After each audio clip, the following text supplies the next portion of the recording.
भौजी बुझिहना बुरा तर तबे चढ़े लगी हो भौजी निमिया पतैया हरी यहरे लगी हो भौजी बुझिहना बुरा तर तबे चढ़े लगी हो।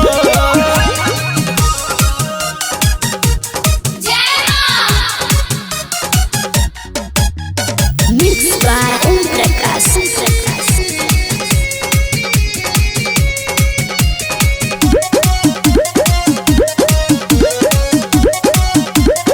लाली चुनरी माई के लिए दिया हो सैया कोहरा से कलसी मंगा दिया हो कोहरा से कलसी मंगा दिया हो।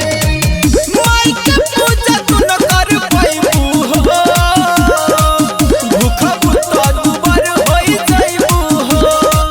लाली चुनरी माई के लिए दिया हो सैया कोहरा से कलसी मंगा दिया हो। हम तो कर बनावा रात माथे माई के बाटे हाथ नहीं बुखारे लगी हो। निमिया पतैया हरी यहरे लगी हो भौजी बुझिहना बुरा तर तबे चढ़े लगी हो भौजी निमिया पतैया हरी यहरे लगी हो भौजी बुझिहना बुरा तर तबे चढ़े लगी हो।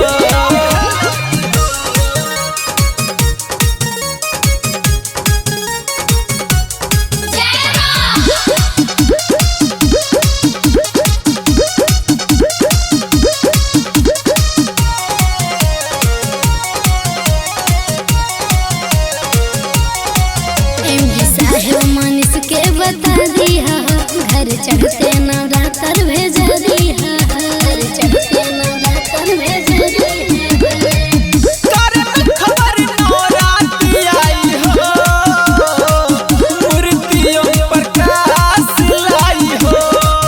एमडी साहेब मनीष के बता दिया हो घर चढ़ते नवरात्र भेजा दिया हो। कहनी तू लाज काज पूजा के बिगड़ जाई हो। निमिया पतैया हरी यहरे लगी हो भौजी बुझिहना बुरा तर तबे चढ़े लगी हो भौजी निमिया पतैया हरी यहरे लगी हो भौजी बुझिहना बुरा तर तबे चढ़े लगी हो।